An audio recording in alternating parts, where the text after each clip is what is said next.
সকল ভক্তবৃন্দকে জানাই প্রণাম। মা সরস্বতী পূজার নতুন রূপে নতুন সাজে মা সরস্বতী পূজার নতুন বছরের তাই সকল প্রবাসী ও বড় ভাইদের জানাই শুভেচ্ছা ও অভিনন্দন। যারা দেশের বাইরে প্রবাস থেকে পুজো করে বড় ভাই ও দাদারা তাদের সবাই জানাই নমস্কার এবং তাদের নাম পরিবেশন করতাছি দিলীপ, বাবুল, পিন্টু, যদু, সজল, হারাধন, প্রীতম, নন্দলাল।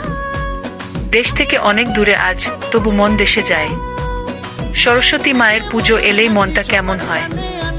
ঢাকের আওয়াজ নেই, এখানে নেই মণ্ডপের ভিড়, তবু মনের ভেতর জেগে ওঠে শৈশব দিনের নিট। হাতে কাজ, মনে দেশ, চোখে স্বপ্ন অনেক। মায়ের আশীর্বাদে ভরসা রাখি প্রতিটি নতুন ক্ষণে। হে বিদ্যার দেবী, রাখো সবার মাথায় হাত।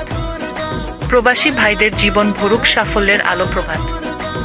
যেখানেই থাকি আমরা আজ, দূরে বা কাছাকাছি, মায়ের কৃপায় থাকুক সবার সুখ, শান্তি আর হাসি। বলে সরস্বতী মা কি জয়।